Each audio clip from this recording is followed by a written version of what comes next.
adalah ungkapan kekecewaan kami dari pengurus dan kader.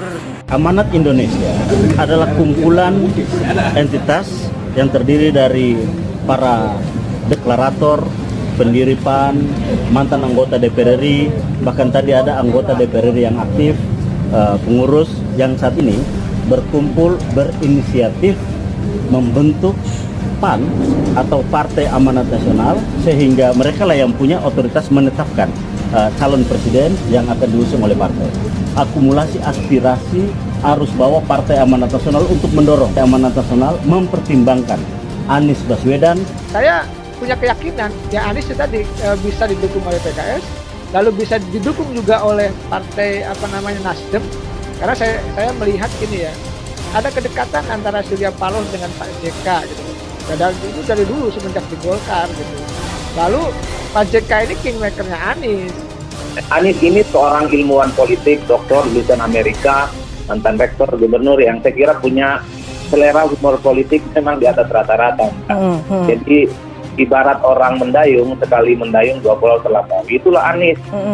Sangat berjasa kepada Anies dulu ketika Anies menjadi rektor Paramadina, itu JK yang menjadikan gitu loh. Lalu ketika menjadi gubernur juga itu juga JK yang andil untuk menjadi calon ketika itu gitu. Nah artinya Nasdem lalu bisa PKS, dan tentu nanti akan ada partai lain yang harus diambil untuk memenuhi syarat 20%. Ya bisa PAN atau bisa yang lainnya. Anies ini kan sangat pandai sebenarnya untuk menciptakan momentum politik yang selalu diulang-ulang. Dalam tanda kutip, misalnya Anies itu selalu ingin membuat satu diferensiasi politik yang berbeda dengan pemerintah. Jokowi dengan kekuasaan dan saat ini. Apa yang kemudian menjadi tarikan nafas negatif di level pemerintahan, Anies pasti selalu mengambil jarak yang tegas. Walaupun memang kemarin saya berdiskusi ya di salah satu televisi gitu dengan salah satu ketua DPP PDIP, dia mengatakan di pilkada gitu, banyak katanya kader PDIP yang elektabilitasnya rendah tapi menang. Tapi ini kan pilpres, beda kasus, beda persoalan. Kalau PDIP memasang misalkan tokoh atau figur capres atau cawapres yang elektabilitasnya rendah, itu juga rawan kalah. Sedangkan di saat yang sama saya melihat ya PDIP ini ingin menang hat-trick gitu loh. Sebagai orang yang selalu dipastikan di luar non koalisional pemerintah, dia adalah seorang gubernur dan seorang politisi yang pastinya tidak mungkin dalam luang hampa statement-statement politiknya. Jadi wajar kalau kemudian ada beberapa hal yang kemudian mengaitkan hal ini terkait dengan statement Presiden Jokowi dengan meminta para menterinya untuk tidak bicara penundaan, tidak bicara tentang jabatan presiden 3 periode.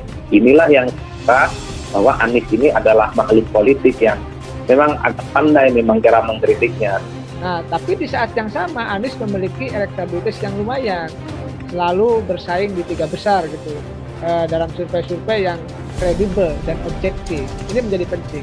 Oleh karena itu, Koordinator Nasional Amanat Indonesia, Syahrin Hamid menuturkan pihaknya sebagai kelompok relawan Anies Baswedan semakin mengharapkan Partai Amanat Nasional, PAN, dapat mengusung Anies sebagai calon presiden Capres 2024. Termasuk melalui Koalisi Indonesia Bersatu, KIP. Harapan Syahrin akan adanya kemajuan pada PAN dalam memberi dukungan kepada Anies Baswedan sebagai Capres 2024, itu menyusul pernyataan politikus PAN Sita Anjani baru-baru ini yang menyebut Anies termasuk dalam nama-nama kandidat yang masih terus dipertimbangkan PAN di KIP. Alhamdulillah ada kemajuan jika benar bahwa nama Anies masuk dalam daftar KIP untuk calon presiden dari KIP.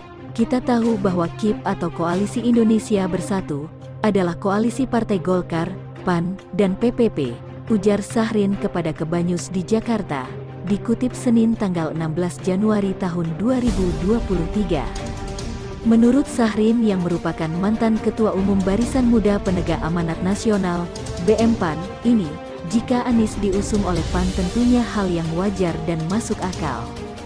Pertama, ujar dia, nama Anies masuk dalam salah satu dari 9 nama yang diputuskan di dalam forum Rakernas PAN.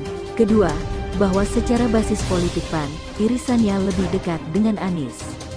Lebih lanjut, Syahrin menyebutkan keunggulan KIP adalah telah memiliki tiket untuk syarat memenuhi pencapresan, telah terpenuhi atau sudah memenuhi syarat, yang belum adalah kesepakatan siapa yang diusung oleh KIP untuk capres dan cawapres, terangnya. Tentunya, Syahrin menegaskan, persoalan ini adalah pekerjaan berat bagi partai-partai untuk dapat menyatukan pilihan pada satu nama capres dan cawapres. Namun, dia mengaku optimistis partai-partai yang tergabung dalam KIP ini realistis dan objektif dalam menetapkan capres dan cawapres. Jika pertimbangannya adalah Indonesia yang lebih baik dan aspirasi basis massa partai-partai KIP, maka tentunya pilihannya adalah Anies Baswedan untuk calon presiden, dan untuk cawapresnya bisa dari salah satu ketua umum partai di KIP, terang Syahrin menuturkan. Gelombang dukungan kepada bakal calon presiden Partai Nasdem Anies Baswedan terus membesar.